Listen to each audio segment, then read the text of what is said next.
Working women and children.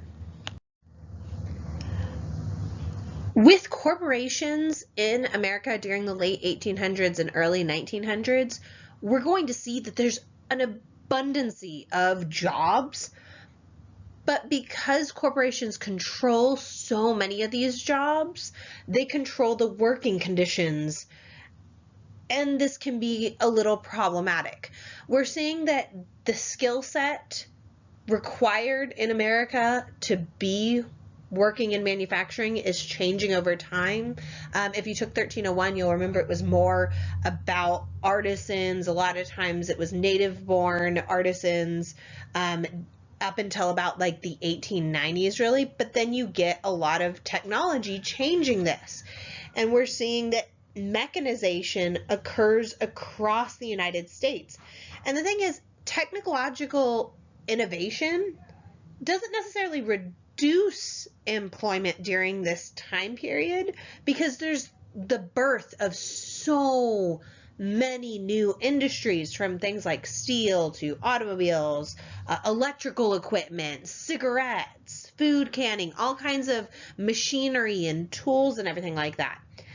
But mechanization is still an issue because it does eliminate some jobs, and a lot of the jobs it eliminated during this time period were oftentimes the skilled jobs that would have paid more. Now, the thing is, even though we're seeing innovation in some industries, such as like railroads, spurring job growth, we're still getting mechanization coming along with all the technological innovation of this time. Mechanization, remember, is keep in mind, it is replacing men with machines.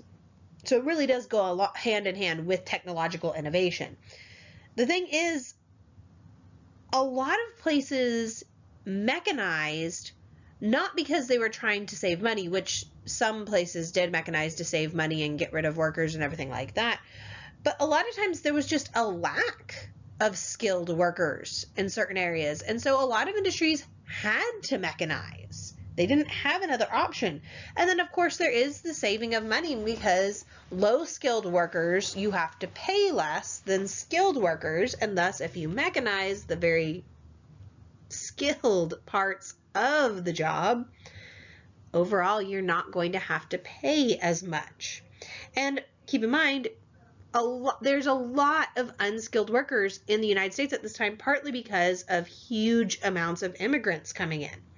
So what this means is, even though we're seeing all this industrial expansion in this time period and a lot of money being made from it, workers actually gain very little of the wealth. Large corporations, they wouldn't put their profits back into the people working for them, and they also weren't improving working conditions. So giving you an example with some numbers, in 1881, on-the-job accidents just in the railroad industry maimed or killed 30,000 railroad workers. What's even crazier about this is that there was safety equipment that existed that could have prevented a lot of these accidents, but the railroads just simply refused to purchase it.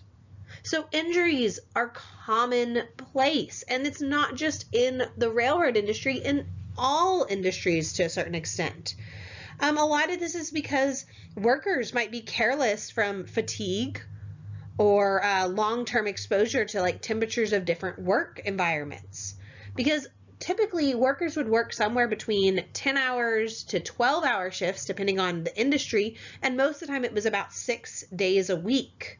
And so the one day they might have off, Sunday, they were too tired to do anything but basically stay home. And during the work, they basically ate, slept, and went to work.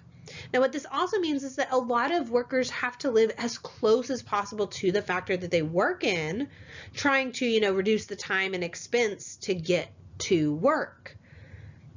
But the environment around these factories oftentimes was unwholesome. You have industrial waste fouling up streams and rivers.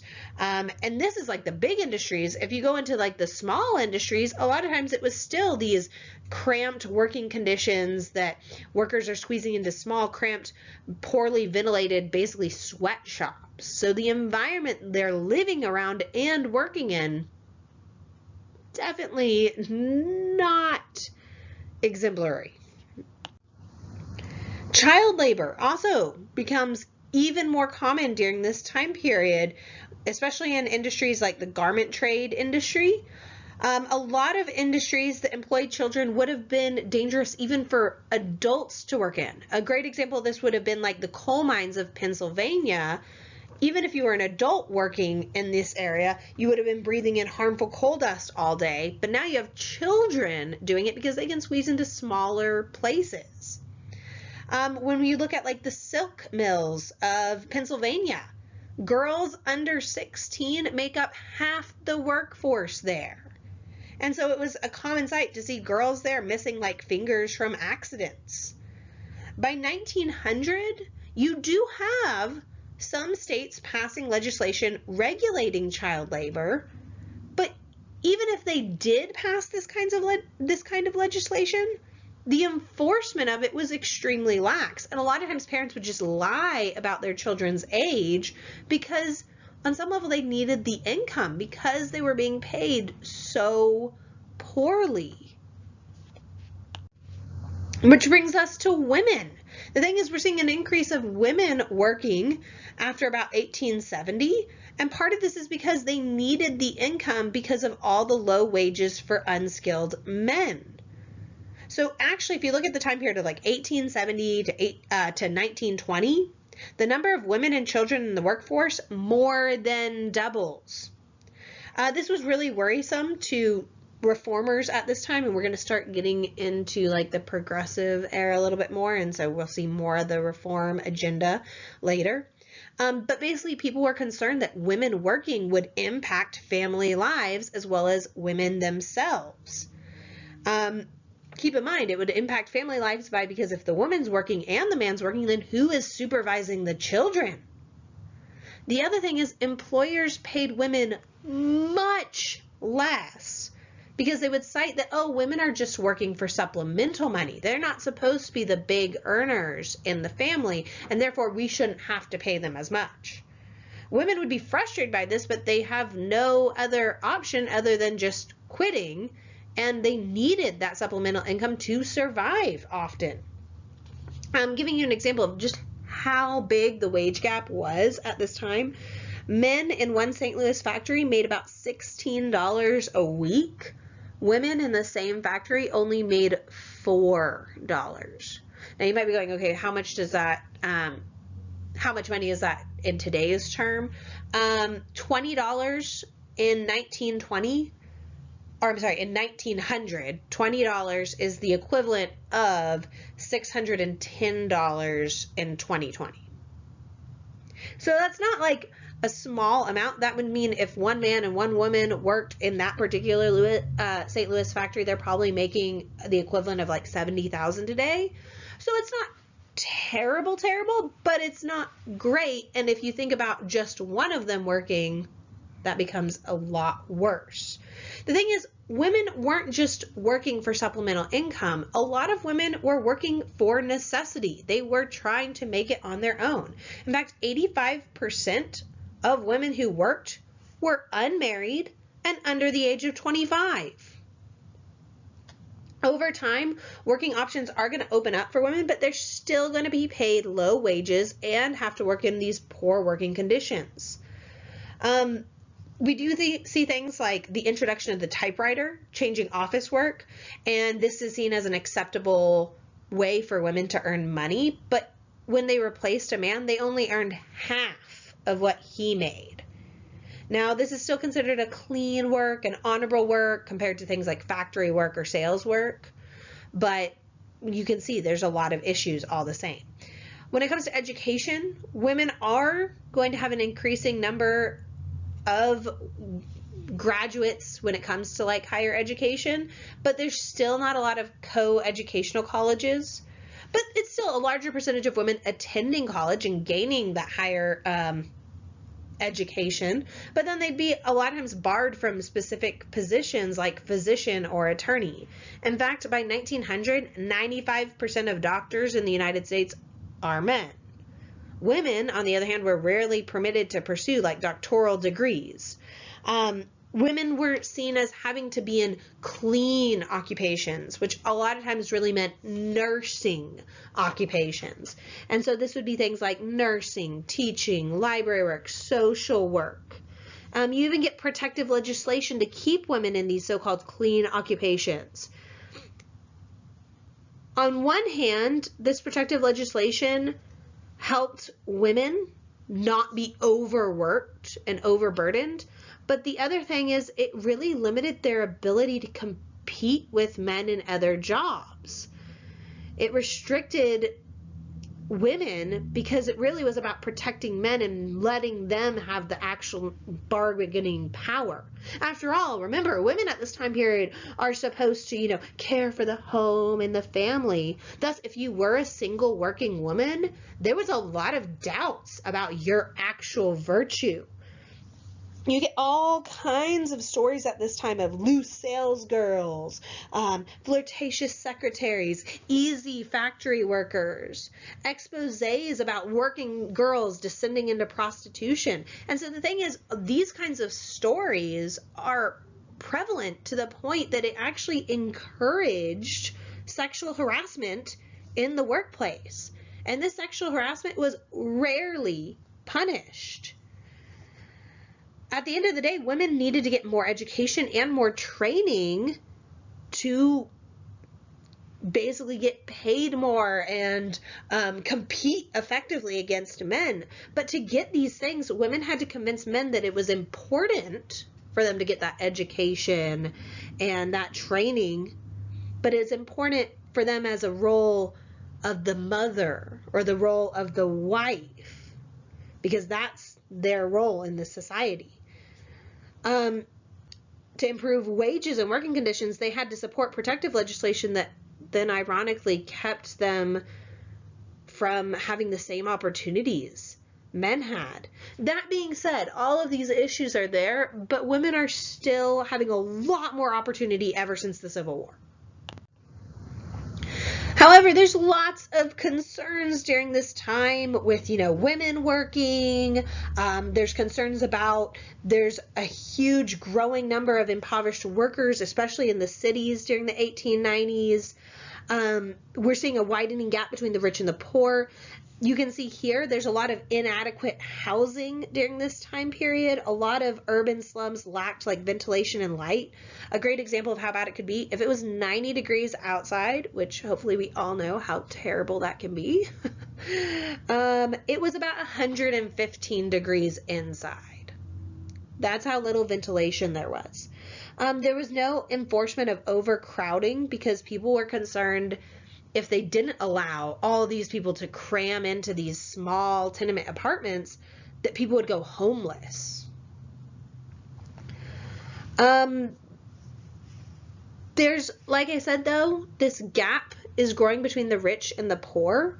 And so we're going to see a lot of the rich people during this time period are going to subscribe to a multitude of different beliefs. And the one I want to talk about the most is the gospel of wealth, as well as social Darwinism, which really you should go ahead and make note of that term as well. So a lot of people up till the late 19th century had believed in things like primogeniture, where the firstborn legitimate son basically inherits all of his parents' wealth when they die. And you get a pseudo version of the gospel of success, which is the religious belief basically that, oh, if you're rich, that's because God favors you and you've been doing everything correctly. There's obviously some issues with those though. But in the late 19th century, we're going to get a political ideology known as the gospel of wealth. There are two parts to specifically the gospel of wealth. And a lot of people focus on the second part, and I want to warn you right now, if you go and Google search this, a lot of the second part is really emphasized, but I want you to understand the first part as well. The first part of the Gospel of Wealth, because the Gospel of Wealth is actually a book that was written by Andrew Carnegie. So the first argument he really makes here is going to discourage comprehensive efforts that might remedy urban poverty, because according to this gospel, which was very popular amongst industrialists, intellectuals, and even some politicians, to intervene in society on behalf of the poor was doubtful to benefit them. That basically the only way someone could become rich is through hard work and perseverance. Therefore, as a part of this first part of the argument, if one was poor, it's only because of their flawed character. So poverty, it implicates poverty is resulting from a flawed character. And if you had the correct character, you would be rich. Now, there's actually a whole lot more issues here. Poverty is not just because of some character default. There is an element of socioeconomics and luck, and so much more goes into poverty versus wealth. But that was the idea. Now, the second part of the Gospel of Wealth that a lot of people really talk about, but they forget about the first part, is that some people, such as Andrew Carnegie, kind of wanted to soften this blow. So Andrew Carnegie stressed there was this responsibility of the affluent to basically set an example for the working class and return wealth into the communities in which they live. This would be like specific charities that might endow libraries or cultural institutions or schools. The thing is, most industrialists at this time are not going to follow Carnegie's example. They're not going to give back to the community. And then even by giving back to the community, on one hand, Carnegie is trying to oversimplify things, because Carnegie, on one hand, you'll see Andrew Carnegie's names on so many different institutions, and a lot of them are art institutions and things like that, which is amazing and it's fabulous, except for at the same time, he refused to increase wages for the people who worked for him. And so he's really trying to simplify a really complex issue with these two things together. The thing is, a lot of this really ties into social Darwinism. This was a flawed attempt to basically apply Charles Darwin's theory of evolution on human society to justify the gap between the rich and the poor. This argued that the human race only evolves through competition, and thus the fit survive and the weak perish. And so if you are wealthy, that reflects all of your fitness in society. And once again, that's showing that, oh, you worked hard and you strived and therefore you gained. Whereas poverty, on the other hand, is seen as a weakness. And they'd say to try to interfere with this natural process would be futile. And so once again, it's warning against charity for the poor. So really the Gospel of Wealth and social Darwinism really kind of go hand in hand during this time period. So I ask you again, thinking about how corporations affect society, do you think they help society or hurt society more?